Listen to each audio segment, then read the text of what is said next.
Hello, my name is Tamara Warren, and I am the CEO and founder of LACAR, and so happy today to have this conversation on behalf of the Women Automotive Network Leadership Group. And the subject that we're talking to today is someone who's got a lot to offer in her field, and that is Sarah Berhalter with BCG. She is a partner there, the Boston Consulting Group. Sarah, thank you so much for taking the time out to be with me today. Of course, Tamara, and thanks so much for having me. Great. So without further ado, let's jump in and talk about how the Boston Consulting Group is involved and in the transportation industry. If you could share a bit about your work, that would be fantastic. No, absolutely. Happy to. So as you said, I'm a partner out of our Atlanta office here at BCG, but BCG is a global consulting company and across a wide range of topics, but one of the areas that we specialize in is auto and mobility. So you'll see, we've got over 800 members dedicated across the world, just specifically to auto.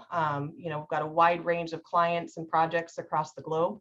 And are kind of known for not only being able to support the auto industry, but broader mobility and where that space is going in the coming years.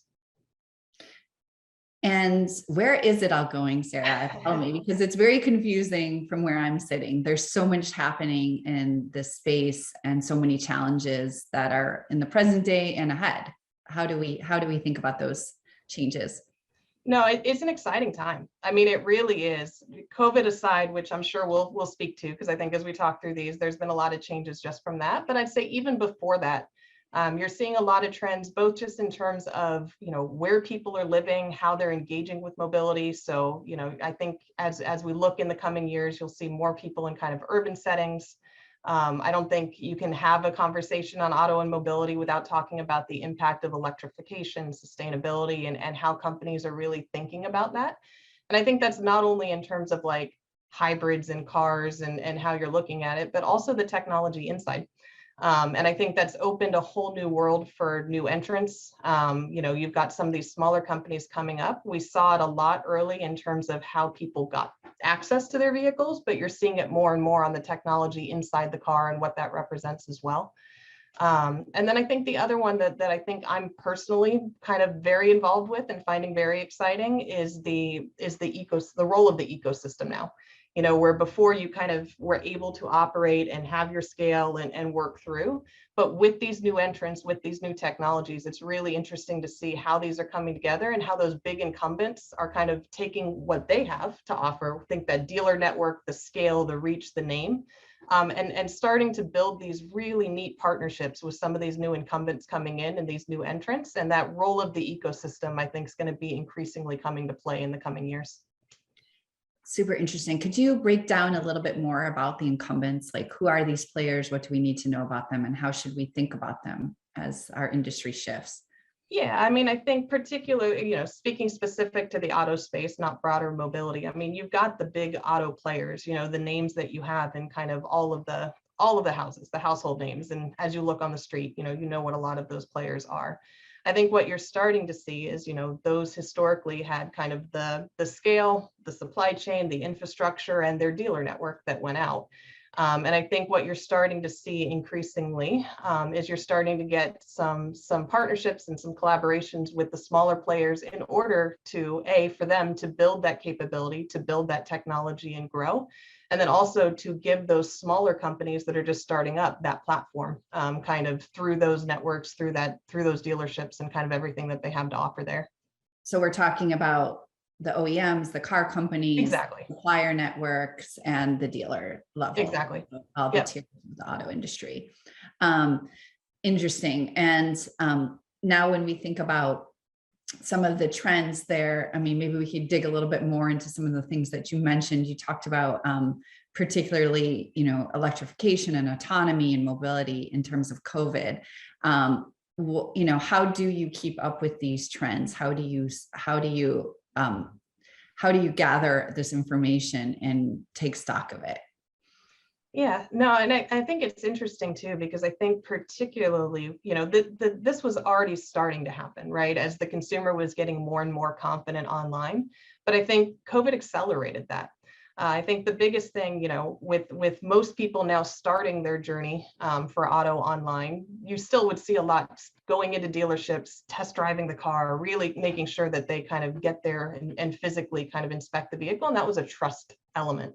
And I think what you've seen with COVID and with some of the recent kind of trends, and honestly, it was a forcing function with a lot of people having to stay home, is increasing trust of what you can get online, and kind of increasing confidence in what that looks like. And so I think what you're starting to see is those companies who are able to provide that confidence and provide that trust, and are also able to kind of blend the online and the offline, so the omni-channel components of this, are really the ones that are starting to see kind of that headway in terms of keeping up with these trends. And I think, more broadly, right, if you're a company in this space and you're really looking through, I think there are so many different areas to look at and where to go, like focus, right? What are the specific areas that benefit kind of you and where you're going? Focus is going to be key.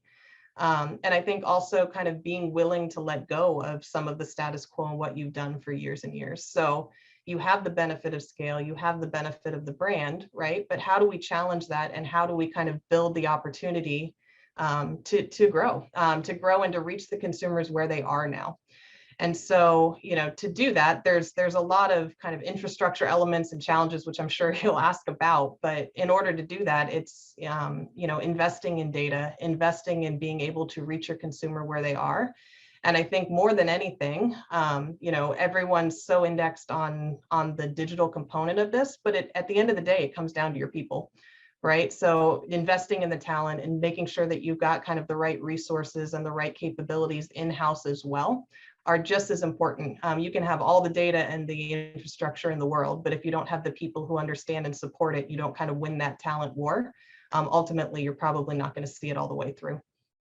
100% right. And it's so interesting to think that, there is this critical inflection point in the industry happening, perhaps accelerated because of COVID, maybe wouldn't have happened despite COVID, but it seems like the dust is still settling. And, now we're in this new space where the challenges that were present 3 years ago are very different from the challenges today. And so very quickly as an industry, there's been, a rush to understand what are the new challenges, because I can think as a reporter working for 5 years ago, what we anticipated were the challenges were not the supply chain and supply of chips. It was more on a consumer acceptance of electrification, autonomy, and even digital retailing, right? But here we are in 2021 going into 2022 and beyond, and we have to think about what that means going forward. So what do you see as the critical challenges that you're most focused on? Yeah, no, I agree. And I think, it is interesting to your point. Like, I think COVID introduced opportunity, but also those challenges. So when you think about the supply chain or the supply constraints, and I think what businesses really need to be focusing on right now is what of those are short term, right? Kind of immediate for this, and then what are the ones that are going to last and are going to stay. But I think, most would agree, regardless, to come up with these changes and to meet those consumers where they are, it's capital intensive. Right. And that's where I'm saying some of these incumbents do have the advantage over those smaller players. And that's where those partnerships can really have an advantage, because the infrastructure may not be aligned to those new tech needs, but they've got some of the capital, they've got the willingness to invest. And then to your point, it's not just about kind of supply constraints, which is a reality right now. I absolutely believe that, but the world, I think, will catch up, right? I think what we're going to find is as we go forward with this, the supply chains themselves are going to be increasingly complex. And so, from different locations, different technologies, different partners and groups. And I think managing that complexity across the supply chain is going to be something that a lot of these players, OEM or small players, are going to have to be managing. And I think that's going to last well beyond the times of COVID. And as you mentioned, infrastructure, which is also tied to so many other elements of, regulatory issues that vary from continent to continent, to country to country, to state to state, to city to city. Navigating those changes is, as you mentioned, very complicated. But then also thinking about when we think about these challenges going forward, the auto industry has not been known for being the most the speediest in actually implementing changes. So and the capital that exists along these lines is so critical to make this happen quickly. Do you see the industry changing the way it does business in order to rise to the challenge, or do you see signs of that happening in this short time period we've lived in the last 18, 24 months? No, you really do. And I think, it's challenging, but it's really an exciting time for the industry. And I think you're seeing kind of an increasing like willingness to go there, right? And you're also seeing an increasing, I think, belief in some of these bigger players that this is happening and that it's here. So yes, I mean, I agree that there's a lot to do and it can be a bit daunting, but it really is an exciting time. And you are seeing a lot of the industry really step up and embrace it. So it'll be great to see where this is five years from now. Yeah. And in order to get that to that 5-year mark, what are the biggest changes that need to happen most immediately? And what are more of the long-term changes that we're working toward? Yeah. So I think probably the biggest short-term piece is going to be like clarify the goal, right? I think everyone's been kind of reacting and kind of in reaction mode with COVID and with some of these changes. So it's like, okay, how do we sit down? How do we really focus? And where do we want to be in 3-5 years? So I think that's going to be a key piece here now that the dust is settling a little bit. I think the other piece is going to be invest now in the data that you need for the future. And what you see a lot of is, companies investing to get data caught up to where they need to be today. And by the time that happens, they're behind again. So it's really thinking ahead and saying, how do I invest now in what I need 3-5 years from now, instead of just catching up, particularly for some of these industries. And autos, this is not exclusive to auto, right? But some of these broader industries that weren't as tech focused or as data heavy up until this point. Could you give an example of a key piece of data that one might look for in this space? Like, data is such a vast topic, right? Like, what area would be one example? Yeah, I think, just playing back kind of consumer expectations in the space, the ability to have your data cross channels. And I think particularly for us, right? To be able to go from you have an engagement with the OEM, and then you can walk down the street into a dealership. And I think from a customer perspective, they don't differentiate that, oh, well, the dealer's, doesn't have that information, or don't know I was online. They see it as your company. Mm-hmm. And so I think particularly in this space, the ability for your data to cross that line to truly be omni-channel. So it's a cohesive experience for your customer, whether they engage with you online, on their app, in the store, at the dealership, that all of that kind of gets captured into a unified profile. I think is something that'll be particularly key, especially, as I spoke to, when these other partnerships come in and there's other elements that you can engage. Yeah. I think being able to link those across all those channels will be particularly key. Right, which is a challenge when stores are owned by so many different entities that are competing against the store down the street, right? So lots to sort out there.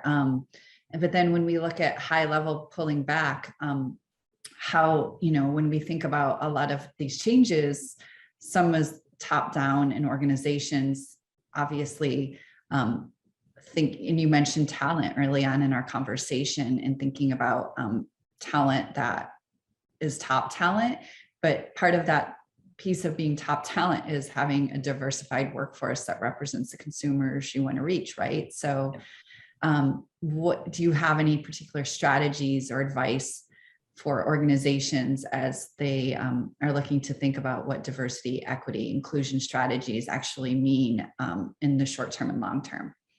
Yeah, I think there's two elements to this. And I think, there's no doubt that the data shows all day long, right, that a diverse company is successful, more resilient, you get kind of more mindsets and views in. So I think increasingly you're not getting challenged on the importance of it. I think it's really about now the execution and what it looks like and how it happens. And I look at it in two ways. I think one is, how do you embed it in the day-to-day?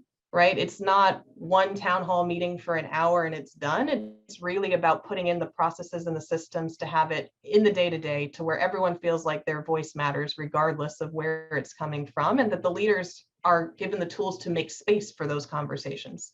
And I think that that's one element of it. I think the other is, and I think it's particularly relevant for, you know, a consulting firm, but you'll see it in auto and the other industries as well, is that making sure that who you partner with and who you practice also, you know, represent it. Because I think if you're saying one thing in-house, but then you're going and serving and partnering with someone who doesn't represent what you stand for in that area, it doesn't hit home for kind of your employees, your talents, and your team. So, you know, embedded in-house, it's not a one meeting. It's not a, hey, we had our luncheon on it, right? It's in your day-to-day, but it's also in the partners that you keep and making sure that they kind of adhere to the same views on diversity and inclusion that you do. Mm-hmm. And how can we start to standardize evaluation of those partners where there's actually the, you know, it takes courage to change, right? Especially if these are longstanding partnerships or that maybe don't serve the overall messaging. What, you know, is there this particular strategy or way of evaluating that? Like, how does that get to the decision maker levels in order to implement that change? Yeah, I think that's going to vary group to group. I think at the core of it, though, is going to be being willing to ask the hard questions and being willing to stand your ground, right? Knowing where your line is as a company, knowing where your line is as a team, and not compromising on that. And I think, you know, if you're being pressured or you're feeling like you need to compromise, like don't make assumptions, ask the hard question, but then know, okay, if we're at this point, like I'm willing, where am I willing to walk away? And that comes at the leadership level. And I think, you know, having your leaders be aware of that line, having your leaders know that that line will be supported by the company, and then also having your leaders communicate it down. So if, you know, your teams are feeling any kind of pressure or challenge, that they're willing to raise it because they know they'll be supported by their boss, who knows they'll be supported by their company. Yeah, and that's one other area of change that's so essential to achieving all the rest of these changes we've discussed. Of course. And then when we think about diversity and equity and inclusion, one piece of that is gender, and thinking about women in particular in the industry and what that means going forward. Do you feel that there is an opportunity for women currently in automotive? Oh, absolutely. Absolutely. And I know, you know, historically, and you still hear it, it's a male dominated space. And I'm not going to say that it's not, but I do think increasingly you're seeing not only some women be incredibly successful. I mean, look at the conference, look at all of kind of the conversations that we've been having. I think it's at the forefront of a lot of minds and a lot of conversations. And I think there's a lot of opportunity and space there.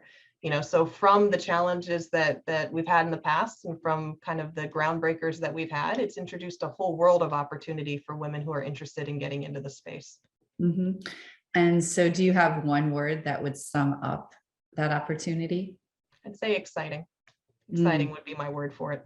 Yeah, that's a It's a good time to be in the industry. Yeah, and that's just a positive, great note to end on. Sarah, thank you so much for taking the time out to have this conversation today, and I look forward to talking with you again. Of course. No, thanks so much for making the time.